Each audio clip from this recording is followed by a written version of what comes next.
glorious day.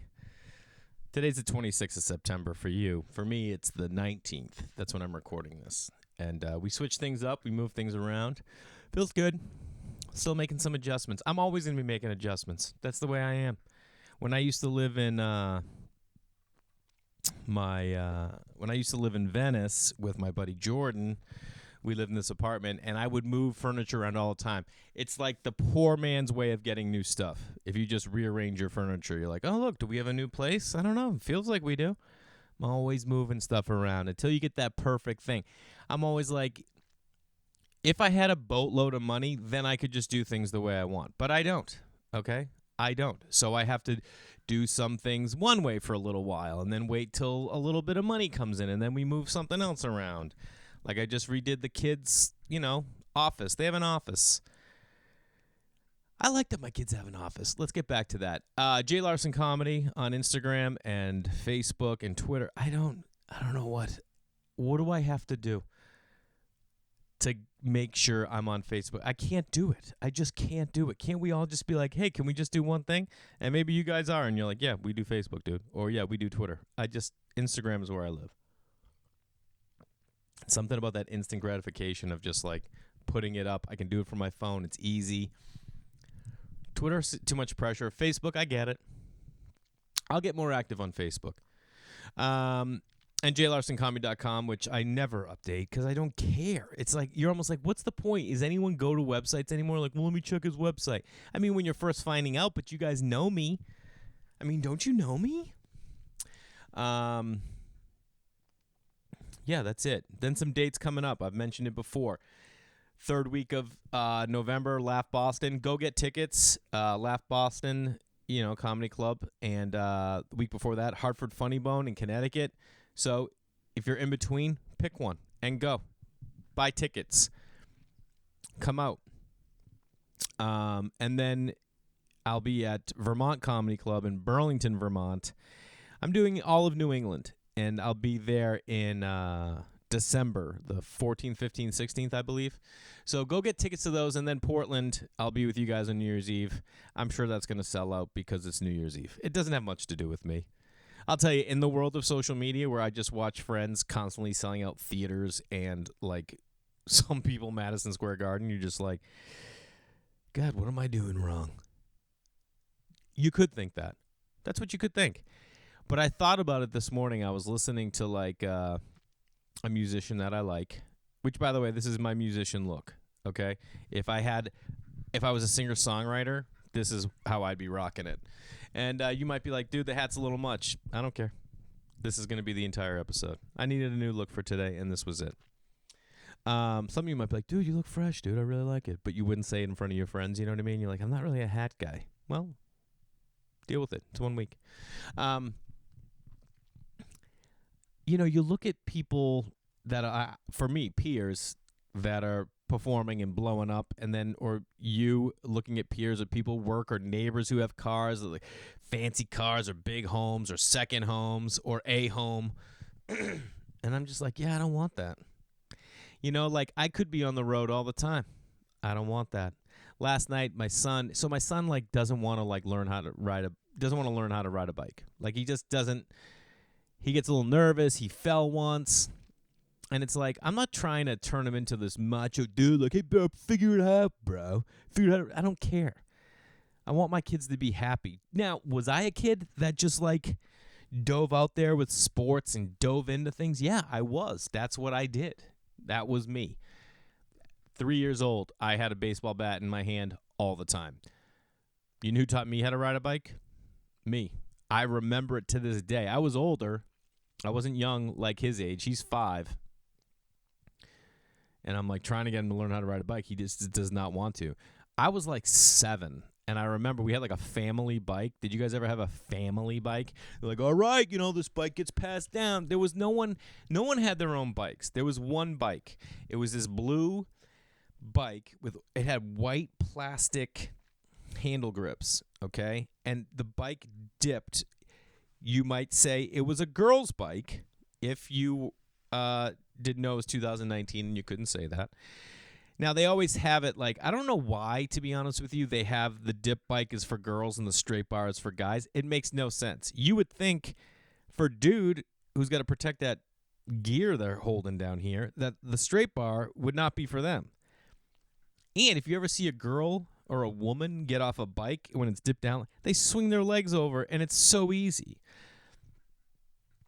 My son, we'll get back to the bike thing, but he scoots to school. We get him on a scooter, and then, like, we walk with him, and he'll stop at each street, right? But Kate was out of town this week, so it was just me, and I didn't want to, like, take my daughter, and then we walk down, we got to walk back. So I was like, oh, Kate, the other day when I took my son to school, she took my daughter for a bike ride on her bike with her on the back. I'm like, you know what? I'll ride mom's bike with your sister on the back. You scoot. We'll ride next to you. So I'll ride on the street. You ride on the sidewalk. And when it comes up to an intersection, I'll tell you if you can just go so he doesn't have to slow down. It was the best. We did it twice. And he crushed it. And he loved it. And he's like, I want to go on the bike. I'm like, all right, settle down. But getting on and off her bike is, like, so easy and comfortable. And I'm like, why isn't anyway. So the bike we had was set up like the girl's bike, but then it had this piece that you attached over. It matched the bike. It wasn't like just some odd piece. That made it look like a guy's bike. So boys rode it, girls rode it. It was like this weird unisex thing. It was like, you need to be a guy, right? You need to be a guy. You can't be riding around with that dip down bar. It's like so crazy. But that's what we had. And I remember just like being in my driveway by myself, just like getting on it, and it was way too big for me. Trying to pedal it, I'd fall down. I never really remember like falling and getting hurt, but I would fall, the bike would fall, and I'd put my foot down or whatever, and I'd get back up. And then I would, we had a tiny driveway with a tiny little hill. The driveway could fit like 3 cars behind each other to the main street, and I would start at the top and like get my momentum and then try to turn to the front yard and keep going. So what I'm saying is that was me. That's not who he is. Or maybe he would be if I just left him alone and just left the bike out, but I don't think so. But what I'm trying to say is I'm not trying to change him to be like that. I'm just accepting who he is and being like, yeah, all right. Yeah, I'm going to push him a little bit on certain things, but I'm not forcing him to become someone else. I'm not going to let him think that there aren't going to be challenges in life because, riding a bike for him and maybe most of us is tough at first. And then you get used to it, and then it's the best thing in the world. Anyway, I don't know where I was going to go with that. What's funny is I've been thinking about I don't know if anyone out there is following this whole story with that kid that got hired on Saturday Night Live and then got fired within 2 days because he had made some racial slurs on a podcast. And he says, I was pushing the boundaries of a joke. And I just want to weigh in for a sec because I don't like this cancel culture and I don't like the super PC culture. But I got to tell you, I watched the video. There's no excuse to throw a racial slur out there that you're calling them one thing. That's not like saying it. He wasn't like overly sarcastic. Maybe he was being it and I'm missing it. Maybe I missed it. But like just me talking about the bike and adding the bar thing. Like if I'm talking sarcastically, I'd be like, they used to have that bike. So, you don't want to go around there looking like a fag, okay? So you put the bar across so you don't be a fag. That would be me talking sarcastically about like what that bike was. You know what I mean? Instead of just being like, who cares what the bike is? But we're all going to look at it. For some reason, we have to identify as that's a girl's bike, that's a boy's bike, whatever. All I know is that dude got a job and then came out that he had made these racial slurs. And he's saying that he was pushing it as a joke, but he wasn't pushing it as a joke. To me, it sounded like he was definitively saying this thing, and if he was, he just didn't do it in a jokingly enough manner. Or maybe it was such a great joke and so sarcastic that I completely missed it. Either way, I don't think the guy should lose his job over it. At the same time, you can't be saying those words, dude. You know what I mean? If you are, do it in a way that everyone's going to be like, oh, yeah, he's clearly joking, and he's taking a stance for those people instead of looking like the guy who's talking trash, because it sounded like to me you were talking trash. Either way, my Lord, I have friends. You know, I say friends all the time. I know people that are on SNL. We're not like dear friends. And I know people and have friends that have gotten close to SNL, like being flown out there. You audition for Lorne Michaels. People that have like gone out, auditioned, come back, audition again. To get to that point, Norm Macdonald said it in a tweet, is so damn hard that I can't even imagine what that poor kid's going through, that he got all the way there and then it got taken away from him. And he says he like gets it and understands, and that's cool. But man, that is just going to knock the wind out of you.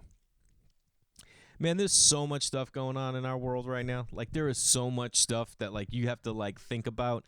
I don't know if anyone has seen that Sandy Hook video that the Sandy Hook parents made. Whoo! Oh my God. It's tough to watch. And then you think about parents of kids at Sandy Hook that lost parents, or kids that are going through PTSD, or kids that like are afraid to go anywhere because of what happened. And you're like, oh yeah, I get why you made that video. And sometimes you got to make something so in your face that people are going to, see it. Anyway, so many things. Anyway, I'm trying to teach my kid how to ride a bike. You know what I mean? I think this is a message regarding the show. Nope. It's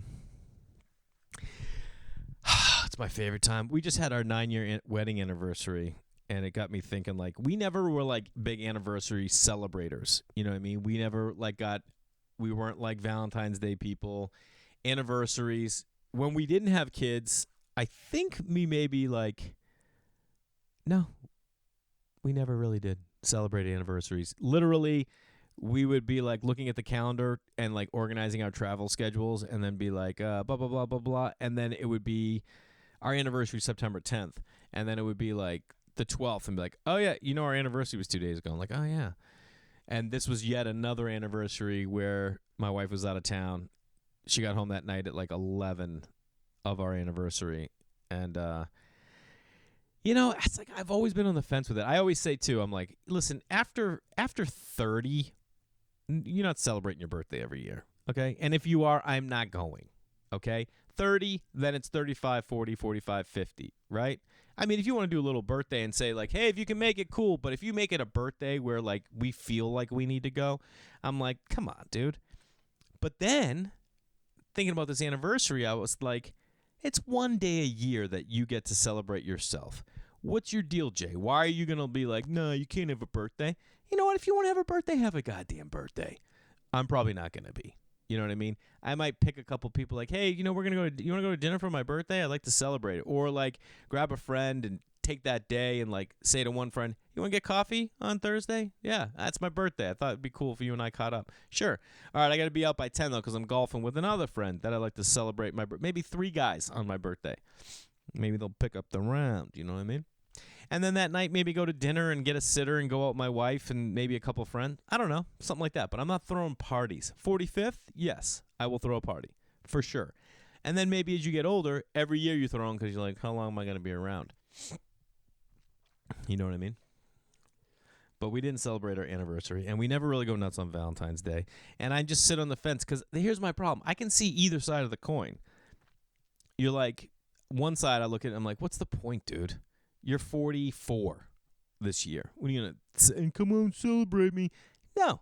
And it's like, we have such a weird group of friends. Not weird as in people, but weird as like friends that are my wife's friends, friends that are mine. We have a group. I have comedy friends. She has work friends. It's not like when I grew up, or like, it's just like a weird, we live in such like a big, weird, eclectic town that everyone's in different groups, So it's not like you just say, oh, it's Jay's birthday, and then everyone's like going to get together. It's like, I don't know. You have too many different people to outreach to. And we don't live around family where they'd be like, oh, let's have dinner at my mom's house. That would be like what it would be if I lived at home. We'd just be having dinner at my mom's house, which would be rad. But we don't have that. But I think it's good to celebrate things. Like the fall is coming, dude. If you aren't stoked about the fall coming, stop being a participant in this podcast, because fall, oh, I can't wait. I can't wait. I get up early to have coffee out front just because it's cool. You know what I mean? Temp-wise. I can't wait for the day to be cool. God, I'll tell you guys, the more and more I don't work, the more and more I don't ever want to work. There's some things cooking, but I would much rather get up, have a cup of coffee, hang with the kids, get them to school. I've been taking my son early from school. I'm trying to get him out of this aftercare program because I want to spend more time with him because I'm like, you're not even raising him. We all are like working. We spend so much time working for money that we're not getting enough time to like be with our kids or to like be with ourselves or be with our spouses. And I'm like, man, I got to find a way to make enough money that more time out of the year I'm able to be with my kids after school than not. You know what I mean? Like ideal world, I make enough money, wife doesn't have to work, so then the kids don't have to go to an aftercare program till 6 o'clock at night, And then when I'm not working, I can do it, or we go travel. That's the world I want. I keep thinking, I'm like, that's the world I want. I don't have it, and I want it. So how do I get it? I don't know. I'm going to have to work harder. And then I'm like, yeah, but I don't want to work. Well, maybe you need to figure that out a little. There's a couple things cooking, and when one of them pops, then it'll be that time to make that move.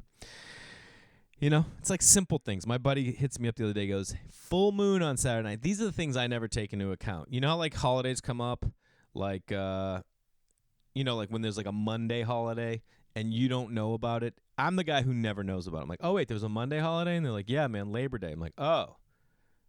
I don't even know which one's which. Memorial, Labor. Labor's later because you can't wear white, right? Okay. Raised by a woman. Who knows that? Me. But like my buddy the other day was like, hey, man, full moon on Saturday. Do you want to go for a kayak, full moon kayak? And I was like,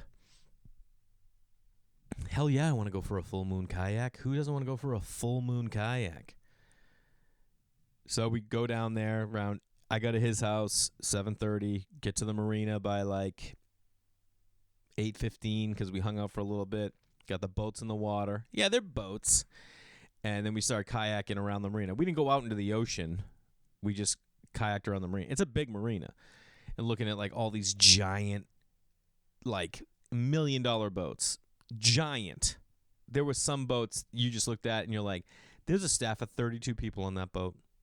I mean, there's not, there's maybe 5. There's like one boat in the marina that everyone's like, yeah, that dude's the richest guy in the marina, or that chick. You know what I mean? Then there's everyone else. There was like tiers. There's like the guy or the gal. Then there's a group of like maybe 25 that are like, yeah, they're millionaires. They can go on that boat and feel cool. You know what I mean? They could go on the number one dude's boat. That's how like finances work. For me, you like, yeah, I got a boat, but you're still gonna go on that boat and be like, holy shit. But that next round, they're like, yeah, okay, I get what this guy's all about. We can hang together. Then there was the next tier down of like maybe 400 boats. We saw so many people just chilling on boats, having dinner parties. It's so quiet. I'm just looking. We're like kayaking around, looking at this other lifestyle of people. When people were showing a movie, they had like a screen out. They just dropped a sheet and had a projector. But I was like, oh yeah, these people get it, Like, I used to be fascinated when I would drive at like 9 o'clock on a Friday or Saturday, going somewhere, going to a show or going out, and seeing like in a hair salon, one woman cutting another woman's hair, guy cutting a woman, just someone getting a haircut. And I always think to myself, I'm like, that person gets it. They're in no rush. This is when they're going to get their haircut. I used to always think, I'm like, oh, I wonder if that hairdresser like works there or owns it and does their friend a favor, whatever it was. But I was always impressed with the fact that they didn't need to be out, because I was always a like fear of missing out guy. I remember as a kid, I would get to school early, hang out with people, hang out during the day. I would never do work. Study hall, I'd go find someone, hang out. After school, I did a sport, or I'd go hang out with my girl or friends. I'd get home, hang out. Family would get home, hang out. Then I get on the phone. until people had to go to bed, and then I call the next person. I would be on the phone till 11:30 at night with whoever could talk. Whoever's parents would allow them to talk, that's who I was always. And then at 11:30, I would either do my homework or I would, stay up and just, I don't know what I would do. But, that's the way I was even into my 20s and 30s and 40s. I'll be honest with you, it wasn't until about the last 9 months of my life where I was like, oh, I don't care what's going on anywhere else in the world. I used to be so concerned. I'm like, man, I don't have shows. What am I doing? But, my wife travels, and I'm like, what am I going to do? Get a babysitter 2 nights of the week while she's gone for 3? I'm like, no, I don't. I love doing shows, and I love performing, but at the same time, I'm like, I love being a dad, so that means I get to be home. I get to put him to bed. The other night, I'm putting him to bed, and we're reading this book. So they have bunk beds, and now I just gave them lights. I put little lights with dimmers on them, so they each have a light in their bed. And then before bed, after we read books, they can, play in their bed for 2 minutes, and then we turn the lights out. But now that they have their lights, they want to lay in their beds while I read. So I sit in the chair and I read, and I hold the book up to them like I'm a kindergarten teacher. And we're reading this book about this girl who doesn't give up. She wants to be an engineer, and she doesn't give up. It's not a biography. It's just like this kid's story about this girl, like Rachel Revere or something like that. And she wants to be an engineer. And she never gives up. And my son is staring off, and he goes, Dad? I go, yeah. He goes, I never want to stop practicing riding a bike. And I was like, oh, all right, buddy, I love that. That's great. We're always going to have to practice stuff. That's how you get better at it. And I was sitting there and then we kept reading, and I thought it was so cool. And it's like he has this moment, he shares it with us, and his sister hears it, and she's looking at me, and they can't see each other in different bunks. And they're bunks, by the way. I'm going to get in my bunk, my daughter will say. And I'm like, oh, they have their own little bunks. Anyway, afterwards, they go to bed, and I'm cleaning up a little, and I'm getting out my computer, do some work. And I'm like, man, if I was at a show tonight, I never would have had that moment with him where he's telling me he wants to practice. And not just that he's telling me he wants to practice, he's telling me because he's hearing the book, and he's associating with riding a bike. And I was like, oh, man, that's just way more important to me than anything else. Then comes the problem, which is you need to work to make money. And if you have to find the balance where you can be able to have those moments. And listen, if you're out there and you don't have kids, 1, don't have kids. Do not have kids. And I'll tell you why in a second. But 2, if you do have kids, you get what I'm saying. If you don't have kids, and it's not even a consideration right now, what I'm saying is find the moments in life that make you happy and do those things and not worry about everything else. Because for me, we live in, we're capitalists in the United States, and there's no concern for whether or not you connect with your kid. No one cares if you're connecting with your kid. No one's going to give you time off oh, you need to connect with your children. No one cares. It's going to be, you got to work. We need you to work. You're going to get paid this much because the company needs to make more and more and more, and they're just going to keep driving you. So, if you want to make more money, you're going to have to work more, which means all that money you're making to spend more time with your kids, you're not going to even have that time for your kids. So I'm just kind of well, for now, this is just more important. The irony is, the next day we went to practice riding the bike, and he was like, I don't want to ride a bike. And he got upset, and I'm like, well, you know what? This is where you're going to get pushed a little, bro. I don't push this much. This is where you're getting pushed. I don't know how I got back to this, guys. I'm just on it. Anyway, something I'm focusing on for the rest of the year, and I'm just sharing this with you guys, is figuring out exactly what I want my life to be, time-wise, how much time I want to put into career, how much time I want to be with family, and then the goal for the rest of the year is to be preparing my life so that next year that stuff is starting to take hold. I feel like you need 3 months of putting effort until you start seeing results. It might take longer than that, but the last year with the booze and all that stuff, as I started to shape the world that I wanted to live in, it took a while, but it all started coming around. And that's why I say part of the last 9 months, I'm like, oh yeah, what is this, a therapy session, guys? Anyway, That's what has helped me, and that's what I'm going to do for the next 3 months. And I'm stoked about it. I'm going to have a whole new thing in here. It's going to be a whole new setup, and it's going to be permanent. And then I'm going to get that career positioning of my career so that I can do just as much stand-up as I want and just as much writing as I want and acting as I want and be able to have as much time with my kids and plan adventures. Because you know what? We're not planning many adventures, man. I need a camper, okay? We need to be camping. Okay, you see Natasha Leggero and Moshe Kasher, they're out there camping. Why? Because they're more successful than me, okay? They're more successful. Now, are they funnier? Probably not. Probably not. Actually, if you guys have ever seen Moshe live, he is so damn quick. It's unbelievable. And smart. The two of them are so smart. Natasha has dialed in. If you guys don't know Moshe Kasher and Natasha Leggero, go check them out because they're awesome. But Natasha has like so dialed into what her character is on stage. All of her jokes fit it, and that's who she is. And oh, I love those two. Midnight Kayak. It wasn't a midnight kayak. It was a full moon kayak, Jay, but I keep associating with midnight. Anyway, we go out there. We're on the water. Now, let me ask you guys a question. Whether you kayak or not, do you think you need lights on your kayak? Because you do. How do I know?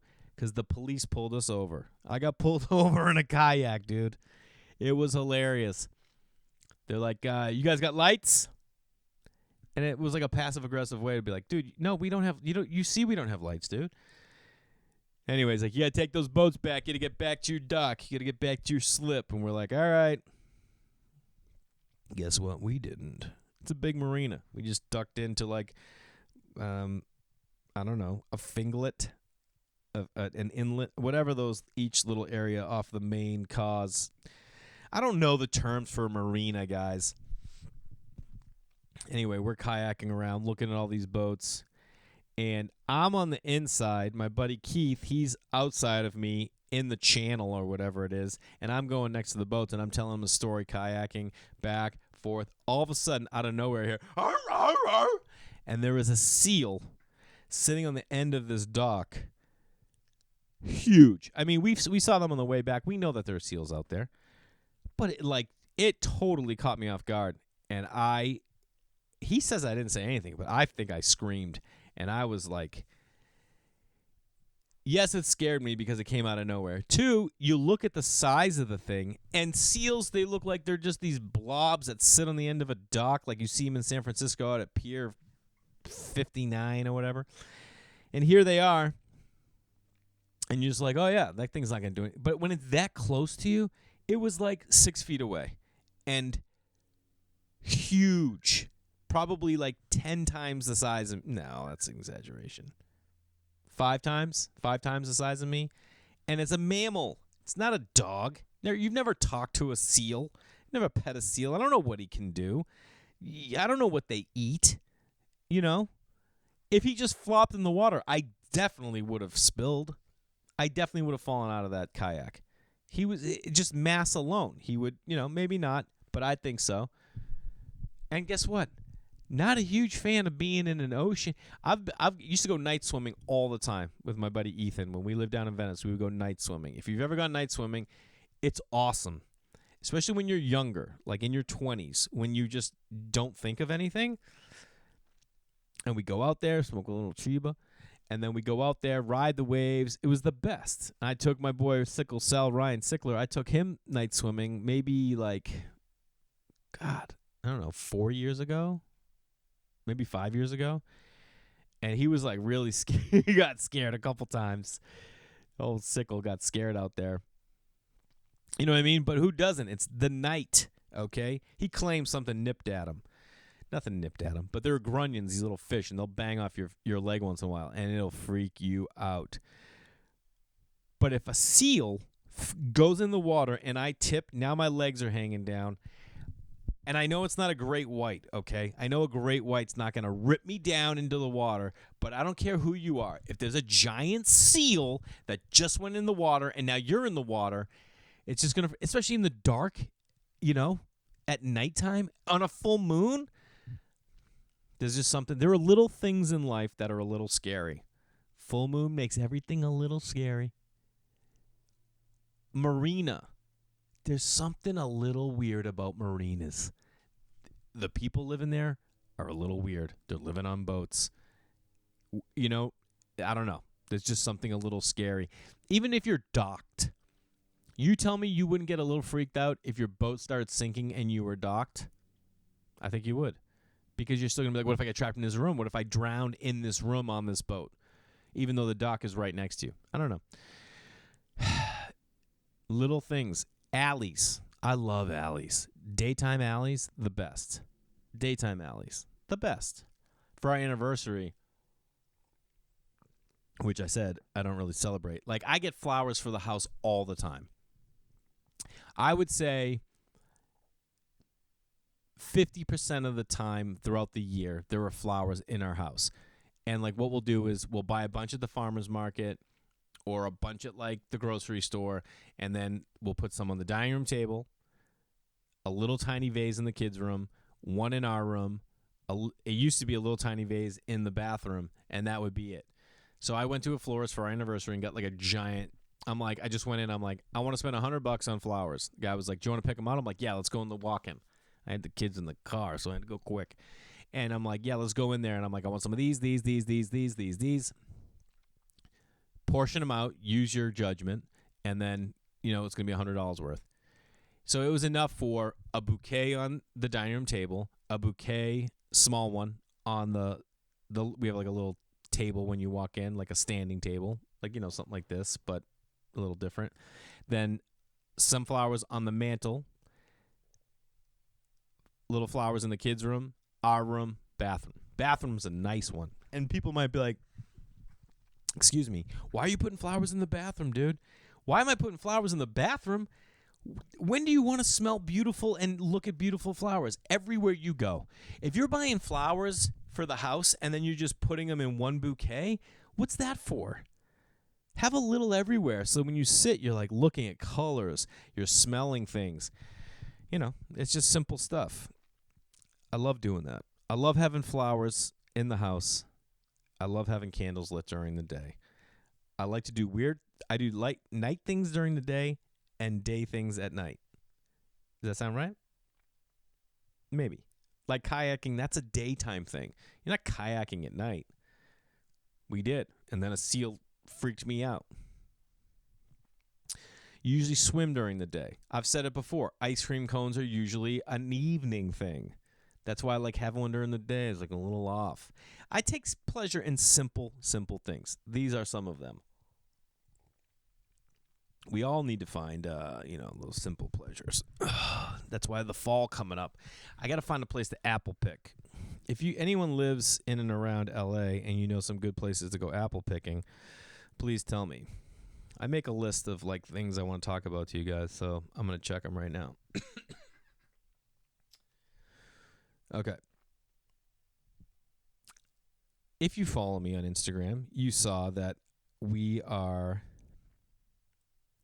I got that. Man, I've already talked about a lot of it. Guys, let me check what time it is. Perfect. What was the thing I just looked up? Tipping. This is what we're talking about. When to tip, when not to tip. Here's the deal. If you have money, you should tip all the time. Nothing is better than, I just said, I love doing day activities at night and night activities during the day. Yeah, the best. I also like tipping when people aren't tipping. Now, am I rolling? No. I don't even own a home. You know why I don't own a home? Because I tip when you're not supposed to tip, probably. But in my car, there's a little next to the steering wheel, there's this like little compartment, right? And I think it's for like the valet key. Like that's where the valet key would go. But I use it to keep like some cash. There's nothing better to me. My sister Courtney always has a $20 bill hidden in her wallet. I mean, she hid it, so it's not really hidden, but she has it there for like when you don't have cash. Like, oh, I know I have that 20. And she used to always tell me, I don't know if she told me like I should do that, or I just remember one time she like gave me a 20 out of there. I can't remember what it was. But now I use that little valet area to always make sure I have cash, because at the Comedy Store, the Comedy Store, younger comics, newer comics, they work the door, they work the phones, and there's a guy who works the lot.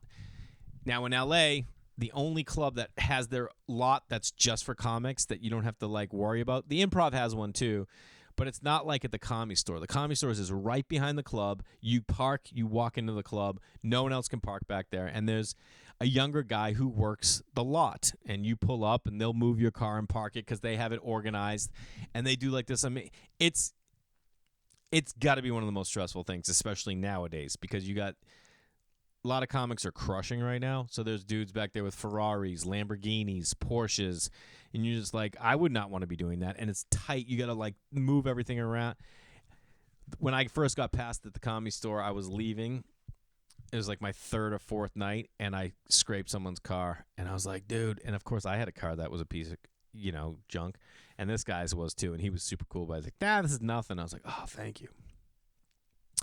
Shout out to Skippy Skyman. And so anyway, now I always try to make sure, like, if I like am looking at my wallet when I'm in my car and I have singles or fives, I just shove them in there, so that like I always tip the lot guy $5. It's $5. It's nothing. That's nothing. It's not like a make or break in his day. But if like 10 or 15 comics a night throw $2 to $5 at that guy, he can make an extra $100 just back there working the lot. Now, I'm not tipping the door guy. I'm not tipping anyone else. But I'm like, whoever works the lot, when I go in and do a show, they know they're getting $5 from me. So what else happens? They usually put my car in an easy place for me to get out. It's not a pain in the ass. Not like it ever really is, because you just go out and like, yeah, I'm taking off, and they move cars and they get your car. But they usually put mine in a good spot. And you know what it does for me?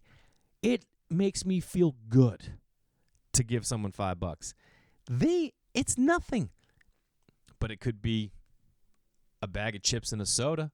It could be they had $10 and they needed 15. I remember when I was young at comedy, $5 here or there was everything. It was everything. So anyway, I love doing it because they're like, it adds up for people. And like, sometimes, like I was telling my son the other day, he's like always like pointing guns at people, and I'm like, cut it out. And then finally I had enough of it when my friend was over, who lives next door, and I was like, that's it with the guns, go to bed, we're going to bed, done. And he got really upset, and I was like, well, people don't like you pointing guns in their face, dude. And he's like, well, I don't want to be mad at me. I'm like, well, let's go next door and apologize. And we walked, and he was pointing at my friend's dog too. I'm like, you gotta apologize to the dog too, bro. And he's like, but how's the dog gonna understand? I'm like, don't worry, trust me, the dog will think it's nice that you're petting it and saying sorry. And he went over, did it, and when we came back, I said, hey, bud, one, I really think it's great that you apologize. And two, I wanted you to know that when we're apologizing to people, yes, it's for them to tell them that you're sorry because you did something that wasn't kind or nice. But at the same time, it's really good for you as well, because it shows that you're willing to admit that you did something wrong, and it shows that you're willing enough to share that and express it, and it makes you stronger as a person and as a human. And I think it's the same with tipping. Yeah, you're giving the money to them, but it's making you feel good too. You're like, oh, I did something nice for someone. So the other day I was at Home Depot, the depot, and I was getting some wood to build something. And I sold my table saw because I'm like, why am I taking up all this room in my garage when I want to have some room to put in an amazing studio, which this is. And I'm not going to have this piece of junk. I paid, I think, $75 for this table saw on Craigslist probably 9 years ago. I've gotten the worth out of it. I need to get a new one when I'm ready. I'm not building every day that I need a table saw. Like for this simple thing that I want to build, I'm like, well, I just go to the depot, grab a sheet of like ply, and have them cut it to the pieces I need. And any other cuts I can do with the hands, like a circular saw, whatever it is. And so I go to this guy. Now this guy's kind of giving me a little attitude when I see him. He's like giving me attitude. I'm like, all right, well, maybe he's just having a bad day. I don't take it personally. I used to take that personally all the time. I used to take things personally all the time. I don't anymore. The last 9 months, it's changed. I don't know what it is. I think it's a lot of things. But anyway, it's good for me because I've always done it, and I'm finally glad that I don't take it personal. And sometimes you just got to, like, let things play out, Like, I used to always be like, oh, I react to everything immediately. I'm like, no, let's let this play out. So he's kind of rude to me. That's fine. I just forget it, and I just go about my business. He leaves, and then he's back in that area because, like at the Home Depot, you're like in a section when you're working there. You're either in electrical or whatever. This guy's in lumber. Lumber guy. He comes back. He's like, you need help with anything? Like, now he's being a little nicer. And I'm like, yeah, I think I'm just going to get one of these. And he's like, well, you got a cart? I'm like, nah, I'm just going to walk it over. He's like, that's a heavy piece of wood. I'm like, yeah, I know. I'm like, I got to get some cuts, though. And I hadn't gotten the big thing. Like they have those carts you can just like stack with wood. I'm like, I'm getting one piece of wood. I'll just carry it down there, get it cut, and then I'll put it in. I had a carriage because I was also getting, what? You don't care. So we're walking. Then he's helped me carry the wood, right? So we're walking together, and I go, how's your day going, man? And he's like, not good, man. A bird shit on me. This bird up here got pooped on, dude. He doesn't work outside. If we're talking about the, juxtaposition, if that's the right use of the word, of doing stuff at daytime or nighttime or, tipping when you're not supposed to, you're not supposed to get shit on by a bird when you're inside. Okay? So I imagine it changes things when it does happen. Now, no one wants to get pooped on by a bird anyway, but when you're inside, it probably like elevates things. Now, I think we're kind of at a point in life where it's like you just can't control things. Certain things you're not going to be able to control. A bird pooped on you, you just got to move on. This guy wasn't stoked about it. And maybe he just needed to talk about it. Maybe he hadn't told anyone yet. Now he's telling me. And I think it's kind of funny. I'm like, and I had seen that bird earlier, like in like aisle over by lamps. I was trying to get a lamp kit to rewire a lamp is what I was doing over there. And so I saw this bird. I'm like, oh, that's the bird that got him. You know what I mean? Because I remember seeing that bird and I followed him around for a while. And I was like, man, what's this bird all about? Like, what are you doing in here? You can't find a way out? Like, you ever see a bird at an airport and people lose their minds over it? They go nuts. Everyone's like filming it, like filming the bird. Like, look at the bird. I remember one time all these people were on a bird in the airport. And I came up. I'm like, hey, what's going on? They're like, oh, there's a bird in the airport. Everyone's all excited. I'm like, oh, really? Is it playing a piano? What is the big deal? Why is everyone flipping out over bird gets in the airport once in a while? Home Depot, it's a big place. A bird's going to hop in there once in a while. Anyway, we cut this wood. Now, I think you can only get up to 4 cuts free on a piece of wood at Home Depot. Well, I got about 7 cuts. It was 7 or 8 cuts. Guy was like, now when you get up there, don't tell them you got all these cuts. You just give them the thing because then they're going to charge you for the extra cuts. And I was like, oh, thanks, man. We're hanging out. Now, I've tried to tip these guys before at Home Depot, and they've told me, like, nah, I can't take that. And I'm like, really? And they're like, yeah, we can get in trouble. They got cameras everywhere. And I'm like, oh, all right. Because I love tipping. I tried to tip the other day. Where was I? Was I at the airport? I was at the airport. And they don't have tip jars out there. Or wherever I was, they didn't have a tip jar out. And I'm like, hey, you got a tip jar? And they're like, no, we can't accept tips.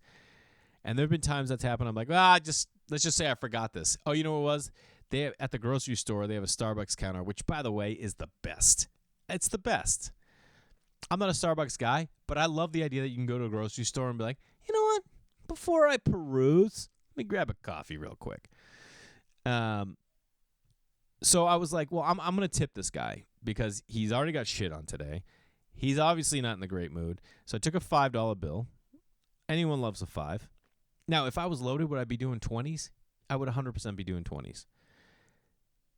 My buddy, not really a buddy. I never see him anymore. I still love him. But he used to tell me Bernie Brillstein, who was a big manager in L.A., was one of the first comedy managers and, like, defined what it was to manage comedians in this business.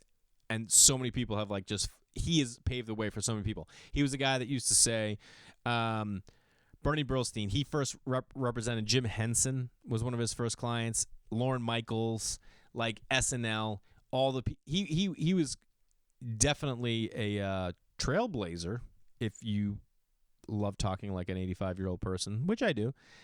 And his whole thing was like, I'm never going to sign a contract. It's going to be a handshake deal when I'm a manager. And so that's what he do. Anyway, he used to manage my friend later in his career, and my buddy would go to dinner with him, and he told me, like, that guy He'd walk into the host, $100 bill. He would sit at the table, and normally when you sit at a table, it would be like a busser will come over and pour waters, $100 bill. Waiter, 100. Everyone would get 100. I mean, this was a place he would go all the time. You think I would love to be able to do that? Yeah. I just like to be elevated to $20 status. You know what I mean? I could swing 10 if I wanted, but I'm not at that. I'm just throwing money away. And I'm not tipping everybody. But this Home Depot guy folded up in a square, put it in my hand. I go, hey, man, thanks for the cut. And then I shook his hand, and he's like, oh, man, thank you. And then he was like stoked. It changed his whole perspective, and it felt great for me. Now, I have friends, okay, that will be nameless. It's not like they're watching this or listening. But like when we go out to dinner, if the service isn't great, they're like, well, we're not tipping 20%. And I'm like, yeah, we are. You know what I mean? Like, what are you talking about? I remember we went out for like a Christmas dinner. There's this old restaurant in L.A. It's called Musso and Frank's, and our friends had introduced us to it, and it's kind of one of those places that has like red leather booths and like the crystal chandeliers, and the waiters are all in white jackets. It's a steakhouse, and it's up on Hollywood Boulevard, where it's kind of like tourist central. But back in the day, Musso and Frank's, that's where like Hollywood celebs went. It's got a beautiful oak bar. It's just awesome, right? And like you get great steaks, great seafood. It's still great. And we would go up there for Christmas dinner. We did it like 3 years in a row. And, it's Christmas time, okay? They're busy. One time a drink came late. Another time they messed up a drink.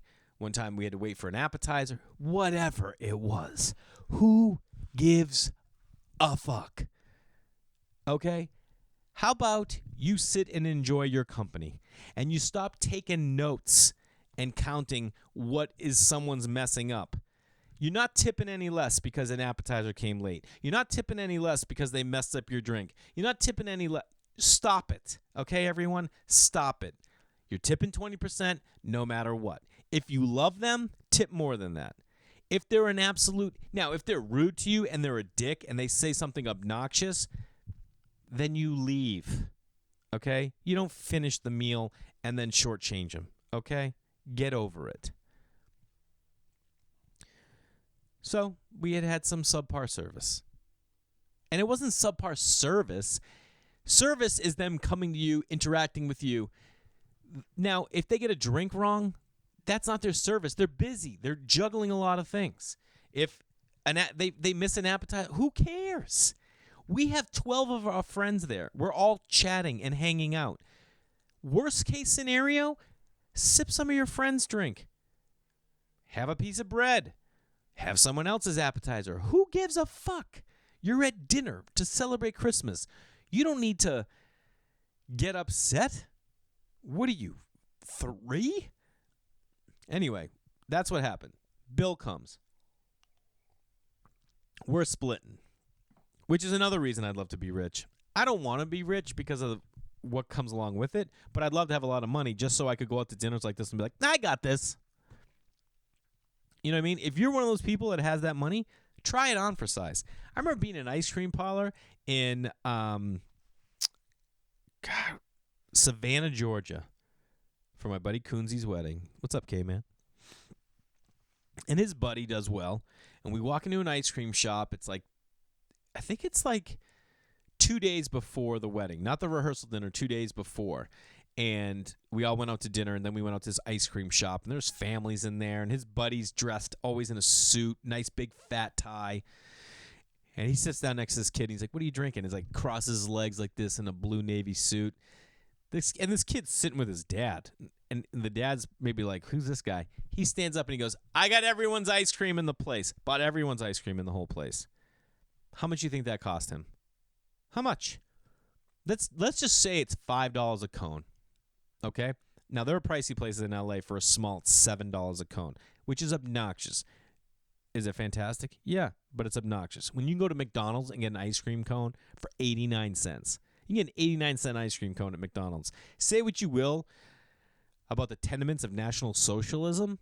At least it's an ethos. That's a line from Big Lebowski. No, but say what you will about McDonald's. You go through the drive-thru and you grab change out of your car and you can get an ice cream cone. That's amazing.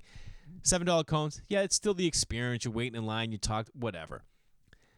So even at $7 a head, if there's 15 people in there, that's $105, $20 tip, $125. If you're loaded, what does that mean to you? Nothing. $125. Heck, if you just went in there on a Wednesday night with your family and you just like, you know what, I'm gonna buy everyone's ice cream in here because I can. Everyone there is gonna they're not just gonna enjoy their ice cream. They're not just gonna be like, wow, what a nice gesture. They're gonna talk differently for the rest of the night. They're gonna interact differently with people 2 days later. And guess what? They're gonna be doing a podcast 9 years later talking about the night that the guy bought everyone ice cream. Baller. So we're at Musso and Frank's Christmas dinner. Some of our friends had not been so stoked about the service, and we split the check. You know, everyone's splitting the check. We get the check. My buddy looks at me. He's like, how much you tipping?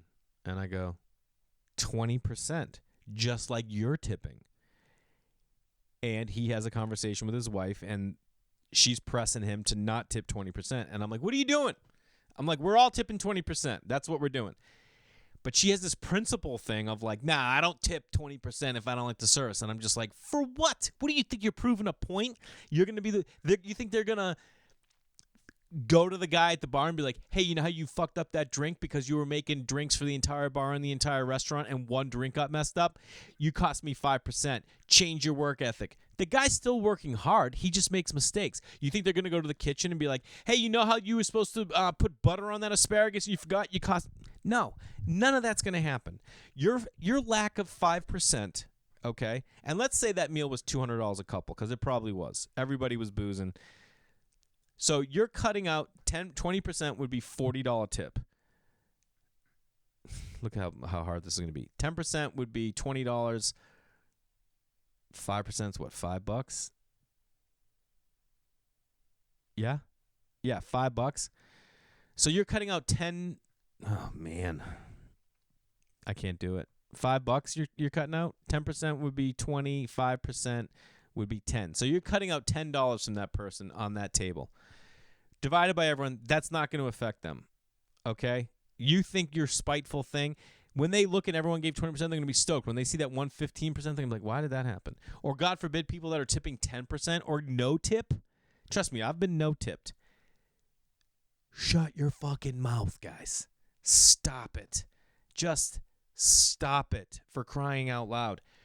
Guess what? If you're a dentist, I went to the dentist for a cavity. They gave me Novocaine. They started doing their thing. I'm like, whoa. They're like, what's up? I'm like, I can still feel that. They're like, oh, really? I'm like, yeah. They're like, let me give you some more Novocaine. It's like, all right. We wait. They go in. They're going for about 10 minutes.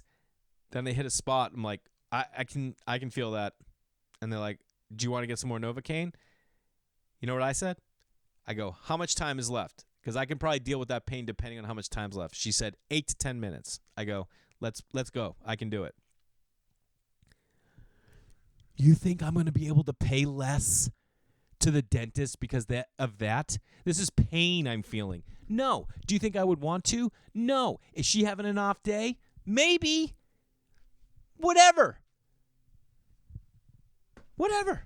Do you think I get paid less if I go have a bad set? No. I don't. Do you think an accountant... First of all, an accountant makes you or asks you to, hey, do you want protection against your taxes this year? Where if you get audited, I will cover it and I'll do the work for you? Or do you just want to roll the dice? And you're just like, every year I go, no, I'll buy that protection. Of course I will. I do not want to deal with an audit. But he's basically saying like, hey, man, if I do some stuff that ain't great, you want to pay more money so that I will have to do the work? So I don't understand why in a tipping industry or a tipping world, people just decide, yeah, I'm paying for that extra. No, you're not. Okay? We've all just decided it used to be 15%, then it was 18%. It's 20%. Okay, you want to tip 18? All right, yeah, fine. Be 18. That's totally fine. We all have different. To me, I'm a 20%er, and I'm a round upper. I'm a 20% round up. If it's $48, if it's $46, that's probably an $8 tip. But if it's like 48, I go to the 5. That's a $10 tip. If I sit at a counter anywhere, and my bill's under $20, I still, no matter what, it's a $5 tip. I don't leave less than a $5 tip. Drinks, it used to be $1, $2, $3, depending on how many drinks I'm getting. If I buy a drink, I'm leaving a $1 tip. Every time I get a coffee, I leave a $1 tip. Anytime I'm getting food to go, it's a $1 tip. Now, if I'm picking up pizza, pasta, and everything for the family at a takeout, like I go to a restaurant, we take it to go. I go in there, they leave a room for a tip. This is where it's a gray area for me.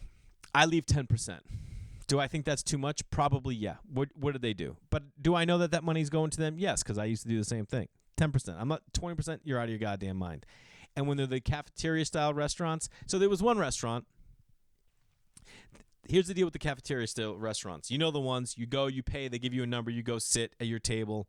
You're paying up front. So I would always tip, because I always tip, and then I would go. And there was this one place, I'm telling you, straight up rude. I'm like, oh, I think no, I didn't order that. And she's like, oh, yeah, what did you order? And I'm like, I got it was like a mushroom onion scramble at this place that was down the street called the Curious Palate. And they were like, whatever. Like, something was wrong. She was rude to me when I paid, and then rude to me then. And I went over to the manager and I go, hey, can I be straight up with you? And she's like, yeah. I'm like, I tip you before my service, right? So I pay, and then I sit down. Do you know how bad? I go, my service wasn't bad. I was treated badly. And they were like, oh, my God. I'm like, I don't know why she is so rude. Why is she so rude? I just called straight out. Like, why? What am I going to do, hide behind a no tip? I don't want my tip back, but I'm going to start waiting to fill out my form if this is the way I'm going to be treated when I come here. And then I realized, you just don't need to go there, Jay. And I stopped going there. And then they closed down. Am I saying it's because people weren't looking out for this kind of stuff? I don't know. All I know is when you go anywhere, whoever is in charge of the place, the face of the restaurant, the person in charge, the nicer they are, the better they set example, it trickles down to everybody else. This person was having a bad day. And I bet that person's not in the food service industry. What are we getting at here, Jay? Tip. Just tip. Look at your budget. Don't over-tip, because I'm an over-tipper. Just tip. I'm pretty sure that's it. That was a lot of time I just spent on tipping. But you know what? It's something that we all need to talk about. It's an issue in the world. Listen, I love you guys. I appreciate you listening. Will you please email me at Holiday Bakery Productions, or just send me a DM on Instagram or Facebook and just tell me what you'd like to talk about, because I keep looking for things and I keep living my life so that I can come talk about stuff. But I want it to be interesting, and I hope you're enjoying it, because if you're at this point listening to me right now, you're definitely enjoying it. Otherwise, you wouldn't be listening. And if you like it, share it with other people. If you have some things like, hey, you know what I hear on one podcast? That would be cool. You should do that. Tell me. What, take phone calls? I'll take phone calls. Whatever. Let me know. I love you guys. Thanks for listening, and I'll see you next week.